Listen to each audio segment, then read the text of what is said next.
ಮತ್ತೊಮ್ಮೆ ನನ್ನ ಕೊಲೀಗ ಪ್ರಶಾಂತ್ ನಾಥ್ ನೇರ ಸಂಪರ್ಕದಲ್ಲಿದ್ದಾರೆ. ಜೊತೆಗೆ ಪೊಲಿಟಿಕಲ್ ಬ್ಯೂರೋ ಹೆಡ್ ಆನಂದ ಬೈದರಮನೆ ಇದ್ದಾರೆ. ಆನಂದ, ಮೊದಲಿಗೆ ಈ ಚಟುವಟಿಕೆಗಳನ್ನು ಸರ್ಕಾರಿ ಶಾಲೆಯ ಅಥವಾ ಸರ್ಕಾರಿ ಜಾಗದಲ್ಲಿ ನಿಯಂತ್ರಿಸುವ ವಿಷಯ ಹೆಂಗೆ ನಿಯಂತ್ರಣ ಮಾಡ್ತಾರೆ ಇದನ್ನ ಅಂತ ಅರ್ಥ ಆಗ್ತಿಲ್ಲ ನನಗೇನು.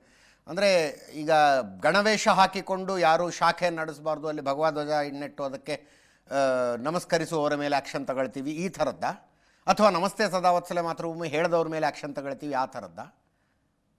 RSS ಅನ್ನು ಇದು RSSಗೆ ಸೀಮಿತವಾದಂಥ ನಿರ್ಧಾರ ಅಲ್ಲ ಅಂತ ಹೇಳಿದ್ರು. ಈಗ ಯುವಕ ಮಂಡಳದವ್ರು ಇರ್ತಾರಪ್ಪ, ಸೇಮ್ ಕಲರ್ ಟಿ ಶರ್ಟ್ ಮಾಡಿಸ್ಕೊಂಡಿರ್ತಾರೆ, ಬರ್ತಾರೆ, ಸಂಜೆ ಬೆಳಗ್ಗೆ ಆಟ ಆಡ್ತಾರೆ, ಅವ್ರಿಗೆ ಪರ್ಮಿಷನ್ ತಗೊಳ್ಳಿ ಅಂತ ಹೇಳ್ತಾರಾ?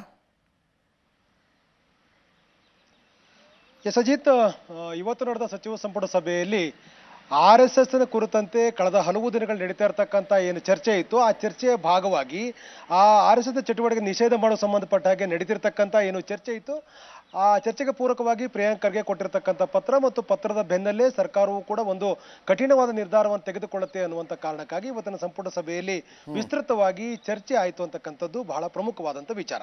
ಸೊ ಇವತ್ತಿನ ಚರ್ಚೆಯ ಸಂದರ್ಭದಲ್ಲಿ ಮುಖ್ಯವಾಗಿ ಪ್ರಿಯಾಂಕ್ ಖರ್ಗೆ ಕೊಟ್ಟಿರ್ತಕ್ಕಂಥ ಲೆಟರ್ ಹಿನ್ನೆಲೆಯಲ್ಲಿ ವಿಸ್ತೃತವಾದಂಥ ಚರ್ಚೆಗಳಾಗಿ ಅಂತಿಮವಾಗಿ ಸಾರ್ವಜನಿಕ ಸ್ವತ್ತುಗಳು, ಸಾಂಸ್ಥಿಕ ಸ್ವತ್ತುಗಳು, ಆವರಣಗಳು, ಸೊ ಇದನ್ನ ಸರಿಯಾಗಿ ಬಳಕೆ ಆಗಬೇಕು ಅನ್ನುವಂಥ ಕಾರಣಕ್ಕಾಗಿಯೇ ಸೊ ಇಲ್ಲಿ ಯಾವುದೇ ರೀತಿಯಾಗಿರ್ತಕ್ಕಂಥ ಖಾಸಗಿ ಚಟುವಟಿಕೆಯನ್ನು ಮಾಡೋದಾದ್ರೆ ನಿರ್ದಿಷ್ಟವಾಗಿರ್ತಕ್ಕಂಥ ಆಡಳಿತದೊಂದಿಗೆ ವ್ಯವಹರಿಸಿ ಅನುಮತಿಯನ್ನು ಪಡೆದುಕೊಳ್ಬೇಕು ಅನ್ನುವಂಥದ್ದನ್ನು ಬಹಳ ಸ್ಪಷ್ಟವಾಗಿ ಹೇಳಲಾಗಿದೆ. ಆದರೆ ಇದರ ಸ್ವರೂಪಗಳು ಹೇಗಿರುತ್ತೆ, ಯಾವ ರೀತಿ ಅನುಮತಿ ಪಡ್ಕೊಳ್ಬೇಕು, ಯಾರು ಇದನ್ನು ಅನುಮತಿ ಪಡ್ಕೋಬೇಕು, ಯಾವ್ಯಾವ ನಿಯಮಗಳನ್ನು ಪಾಲಿಸಬೇಕು, ಎಲ್ಲದರ ಬಗ್ಗೆನೂ ಕೂಡ ವಿಸ್ತೃತವಾಗಿ ಸರ್ಕಾರಿ ಆದೇಶವನ್ನು ಪ್ರತ್ಯೇಕವಾಗಿ ಹೊರಡಿಸ್ತೇವೆ ಅಂತಕ್ಕಂಥ ಮಾತನ್ನ ಕಾನೂನು ಸಚಿವರಾಗಿರ್ತಕ್ಕಂಥ HK ಪಾಟೀಲ್ ಅವರು ಹೇಳಿದ್ದಾರೆ. ಅಂದ್ರೆ ಅವ್ರು ಹೇಳಿರ್ತಕ್ಕಂಥದ್ದು ಇವತ್ತು ಅಂದ್ರೆ ಈ ಸಚಿವ ಸಂಪುಟ ಸಭೆಯಲ್ಲಿ ಪ್ರಿಯಾಂಕ್ ಖರ್ಗೆ ಕೊಟ್ಟಿರ್ತಕ್ಕಂಥ ಲೆಟರ್ ಹಿನ್ನೆಲೆಯಲ್ಲಿ ಯಾವುದೇ ಸಂಘಟನೆ ಆಗಿರ್ಬೋದು, ಆ ಸಂಘಟನೆಗಳು ಯಾವುದೇ ಚಟುವಟಿಕೆ ಮಾಡೋದಾದ್ರೆ, ಖಾಸಗಿ ಚಟುವಟಿಕೆ ಮಾಡೋದಾದ್ರೆ ಸೊ ಅಲ್ಲಿ ಅನುಮತಿಯನ್ನು ಪಡ್ಕೊಳ್ಬೇಕು ಅಂತಕ್ಕಂಥದ್ದನ್ನ ದೃಷ್ಟಿಯಲ್ಲಿ ಇಟ್ಟುಕೊಂಡು 2013ರಲ್ಲಿ ಮಾಡಿರ್ತಕ್ಕಂಥ ಆದೇಶಕ್ಕೆ ಪೂರಕವಾಗಿ ನಿರ್ಧಾರವನ್ನು ತೆಗೆದುಕೊಂಡಿದ್ದಾರೆ. ಆದರೆ ಈಗ ಇಲ್ಲಿ ನಾವು ಗಮನಿಸಬೇಕಾಗಿರುವ ವಿಚಾರ ಯಾರ ಮೇಲೆ ಕ್ರಮ ಆಗತ್ತೆ ಅಂತಕ್ಕಂಥದ್ದು. ನೀವು ಹೇಳಿದಾಗ ಈಗಾಗಲೇ ನಿರ್ದಿಷ್ಟವಾಗಿರ್ತಕ್ಕಂಥ ಸಂಘಟನೆ, ವ್ಯಕ್ತಿ, ಅವರು ಹೇಗೆ ಅಲ್ಲಿ ಏನಾದರೂ ಚಟುವಟಿಕೆ ಮಾಡ್ತಾರೆ, ಅವ್ರ ಮೇಲೆ ಕ್ರಮ ತೆಗೆದುಕೊಳ್ತಾರೆ ಅಂತಕ್ಕಂಥ ಸಹಜವಾದ ಪ್ರಶ್ನೆಗಳಿದೆ. ಹಾಗಾಗಿ ಸರ್ಕಾರಿ ಆದೇಶ ಬರುವ ತನಕ ಕೂಡ ಈಗಿರ್ತಕ್ಕಂಥ ಚರ್ಚೆ ಮುಂದುವರಿಯುತ್ತೆ. ಆದರೆ ನಮಗೆ ಲಭ್ಯವಾಗಿರ್ತಕ್ಕಂಥ ಮಾಹಿತಿಯ ಪ್ರಕಾರ ಕೇರಳ ಸರ್ಕಾರ ಮತ್ತು ತಮಿಳುನಾಡು ಸರ್ಕಾರ ಮಾಡಿರ್ತಕ್ಕಂಥ ಏನು ಆದೇಶಕ್ಕೆ ಪೂರಕವಾಗಿ ಇವತ್ತು ನಿರ್ಧಾರವನ್ನು ತೆಗೆದುಕೊಳ್ಳಲಾಗಿದೆ. ತಮಿಳುನಾಡಲ್ಲಿ ಇದೇ ರೀತಿ ಅಂದ್ರೆ ಸರ್ಕಾರಿ ಸ್ವಾಮ್ಯದ ಶಾಲೆಗಳು, ಶಾಲೆ ಆವರಣಗಳಲ್ಲಿ ಮತ್ತು ಸಾರ್ವಜನಿಕವಾಗಿರ್ತಕ್ಕಂಥ ಸಂಸ್ಥೆ ಆವರಣದಲ್ಲಿ ಯಾವುದೇ ರೀತಿಯ ಖಾಸಗಿ ಚಟುವಟಿಕೆಯನ್ನು ಮಾಡಬಾರದು ಅಂತ ಹೇಳಿ ಅಲ್ಲಿ ಮಾಡಿರ್ತಕ್ಕಂಥ ಆದೇಶವನ್ನು ಕೂಡ ಈ ಸರ್ಕಾರ ಬಳಕೆ ಮಾಡಿಕೊಂಡಿದೆ.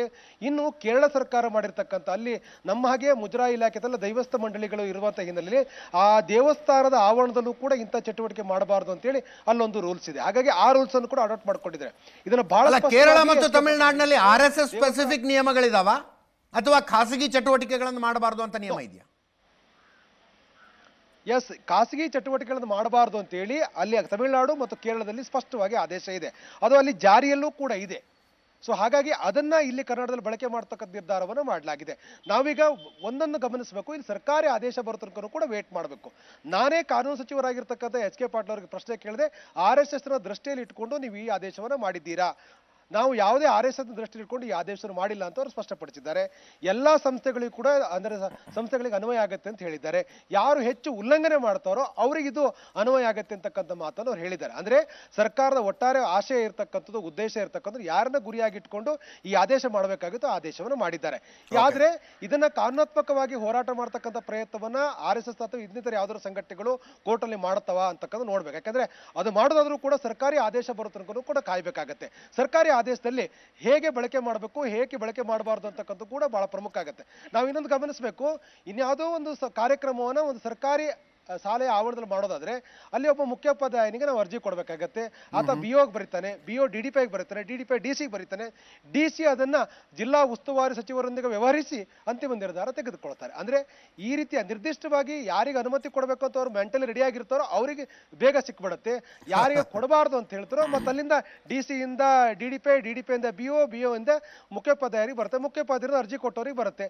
ಸೊ ಹೀಗೆ ಮತ್ತೆ ವ್ಯವಹಾರ ಮಾಡ್ತಕ್ಕಂಥ ವಿಳಂಬ ಆಗುವಂತ ಕಾರಣಕ್ಕಾಗಿ ನಿರ್ದಿಷ್ಟ ದಿನದಂದು ಯಾವ ಕಾರ್ಯಕ್ರಮ ಮಾಡಬೇಕಾಗಿರುತ್ತೋ ಆ ಕಾರ್ಯಕ್ರಮ ಮಾಡ್ಲಿಕ್ಕೆ ಸಾಧ್ಯ ಆಗುದಿಲ್ಲ. ಅದು ಯಾರಿಗೆ ಹೇಗೆ ಅಂತಕ್ಕಂಥ ಮುಂದಿನಗಳಲ್ಲಿ ಬಹಳ ಸ್ಪಷ್ಟವಾಗಿ ಗೊತ್ತಾಗುತ್ತೆ. ಒಂದೊಂದು ಸ್ಪಷ್ಟ. ನನ್ನ ಕುತೂಹಲ ಇರೋದು, ಈಗ ಬೆಳಗ್ಗೆ ಸಂಜೆ ಆಟ ಆಡಕ್ ಬರ್ತಾರಲ್ರಿ, ಕ್ರಿಕೆಟ್ ಆಡ್ತಾರೆ, ಕಬಡ್ಡಿ ಆಡ್ತಾರೆ, ಖೋ ಖೋ ಆಡ್ತಾರೆ, ಅದನ್ನ ಖಾಸಗಿ ಚಟುವಟಿಕೆ ಅಂತ ಆ ಕೆಟಗರಿಯಲ್ಲಿ ಬರುತ್ತಾ ಏನದು ಅಂತ? ಎಸ್, ನಾವು ಅದನ್ನ ಕಾನೂನು ಸಚಿವರಾಗಿರ್ತಕ್ಕಂಥ ಎಚ್ ಕೆ ಪಾಟೀಲ್ ಕೇಳಿದ್ವಿ. ಅಲ್ಲಿ ಆಟ ಆಡಿದ್ದಾದ್ರೆ ಹೇಗೆ ನೀವು ಅದನ್ನ ನಿರ್ಬಂಧಿಸ್ತೀರಿ ಅಂತಕ್ಕಂಥದ್ದು. ಇಂಥ ಚಟುವಟಿಕೆ ಸಂಬಂಧಪಟ್ಟ ಹಾಗೆ ಯಾರು ಹೇಗೆ ಬಳಕೆ ಮಾಡಬೇಕು ಅನ್ನೋದ್ರ ಬಗ್ಗೆ ಸರ್ಕಾರಿ ಆದೇಶದಲ್ಲಿರುತ್ತೆ. ಗೌರ್ಮೆಂಟ್ ಜಿಯೋ ಮಾಡ್ತೇವೆ, ನಾವು ಪ್ರತ್ಯೇಕವಾಗಿರ್ತಕ್ಕಂಥ ಜಿಯೋ ಮಾಡ್ತೇವೆ, ಆ ಜಿಯೋದಲ್ಲಿ ಎಲ್ಲವೂ ಕೂಡ ಇರುತ್ತೆ, ನೀವು ನೋಡ್ಕೊಳ್ಳಿ ಅಂತಕ್ಕಂಥ ಮಾತನ್ನು ಎಚ್ ಕೆ ಪಾಟೀಲ್ ಹೇಳಿದ್ದಾರೆ. ಅಲ್ಲಿಗೆ ಬಹಳ ಸ್ಪಷ್ಟ, ಯಾರನ್ನ ಗುರಿಯಾಗಿಟ್ಕೊಂಡು ಆದೇಶವನ್ನು ಮಾಡಬೇಕಾಗಿತ್ತು ಆದೇಶವನ್ನು ಸಚಿವ ಸಂಪುಟ ಸಭೆ ಮಾಡಿದೆ. ಸರ್ಕಾರಿ ಆದೇಶದ ಮೂಲಕ ಯಾರನ್ನು ನಿರ್ಬಂಧಿಸಬೇಕು ಆ ನಿರ್ಬಂಧಿಸುವ ಕೆಲಸವನ್ನು ಕೂಡ ಮಾಡಲಾಗುತ್ತೆ. ಆದರೆ ಅವರು ಇತ್ತೀಚೆಗೆ ಕಳೆದ ಕೆಲವು ದಿನಗಳಿಂದ ಕರೆ ಕೊಟ್ಟಿರತಕ್ಕಂಥ ಪತ್ರದ ಮೇಲೆ ವಾಕ್ಸಮರಗಳು, ವಾಗ್ದಾಳಿ ಇವೆಲ್ಲ ಆಗಿತ್ತು. ಅಂತಿಮವಾಗಿ ಕ್ಯಾಬಿನೆಟ್ಗೆ ಆ ವಿಚಾರವನ್ನು ತುರ್ತಾಗಿ ತಂದು ಅದನ್ನು ಆದೇಶ ಮಾಡುವ ನಿಟ್ಟಿನಲ್ಲಿ ಖರ್ಗೆ ಒಂದು ಹಂತದಲ್ಲಿ ಯಶಸ್ವಿಯಾಗಿದ್ದಾರೆ ಅಂದ್ರೂ ಕೂಡ ತಪ್ಪಾಗಲಾರದು.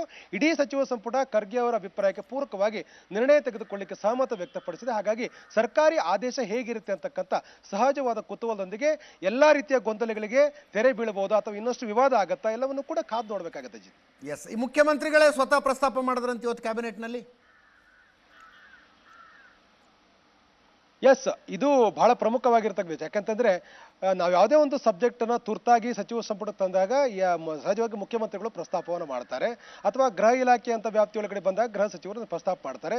ಈಗ ಸಚಿವ ಸಂಪುಟದ ಓರ್ವ ಸದಸ್ಯರ ಬೇಡಿಕೆಗೆ ಪೂರಕವಾಗಿ ಅವರು ಬರೆದಿರ್ತಕ್ಕಂಥ ಪತ್ರದ ಹಿನ್ನೆಲೆಯಲ್ಲಿ ಸಚಿವ ಸಂಪುಟಕ್ಕೆ ಪ್ರಸ್ತಾವನೆ ತಂದಂತ ಕಾರಣಕ್ಕಾಗಿ ಆ ಪ್ರಸ್ತಾವನೆಯನ್ನ ಮುಖ್ಯಮಂತ್ರಿಗಳೇ ಸಚಿವ ಸಂಪುಟದಲ್ಲಿ ಅದನ್ನ ಮಂಡಿಸಿದ್ದಾರೆ ಮತ್ತು ಆ ಬಗ್ಗೆ ಚರ್ಚೆ ಕೂಡ ಆಗಿದೆ. ಅಂತಿಮವಾಗಿ ಇಡೀ ಸಚಿವ ಸಂಪುಟದ ಸಹೋದ್ಯೋಗಿಗಳೆಲ್ಲರೂ ಕೂಡ ಅದಕ್ಕೆ ಸಹಮತವನ್ನು ವ್ಯಕ್ತಪಡಿಸಿದ್ದಾರೆ. ಆದ್ರೆ ಒಂದೊಂದು ಗಮನಿಸಬೇಕು, ಈ ಒಂದು ಖರ್ಗೆ ಅವರ ತೀರ್ಮಾನಕ್ಕೆ ಸಂಬಂಧಪಟ್ಟಾಗೆ ಉಪಮುಖ್ಯಮಂತ್ರಿಗಳು ಏನು ಹೇಳಿದ್ದಾರೆ ಅಥವಾ ಪ್ರಮುಖ ಹಿರಿಯ ಸಚಿವರ ಅಭಿಪ್ರಾಯಗಳು ಏನಿತ್ತು ಅಂತಕ್ಕಂಥದ್ದನ್ನ ಇನ್ನಷ್ಟೇ ಕಾದು ನೋಡಬೇಕು. ಯಾಕಂತಂದ್ರೆ ಕೆಲವರ ಅಭಿಪ್ರಾಯಗಳಿಗೆ ಭಿನ್ನವಾಗೂ ಕೆಲವೊಂದಷ್ಟು ಅಭಿಪ್ರಾಯಗಳನ್ನು ಸಚಿವ ಸಂಪುಟ ವ್ಯಕ್ತಪಡಿಸಿರ್ತಾರೆ. ಹಾಗಾಗಿ ಇನ್ನು ಯಾವ ರೀತಿಯಾಗಿರ್ತಕ್ಕಂಥ ರಿಯಾಕ್ಷನ್ ಸಚಿವ ಸಂಪುಟದ ಒಳಗಡೆ ಇರತಕ್ಕಂಥವರಿಂದ ಬರುತ್ತೆ ಅಂತಕ್ಕಂಥ ನೋಡಬೇಕಾಗಿದೆ. ಅಜಿತ್, ಎಸ್,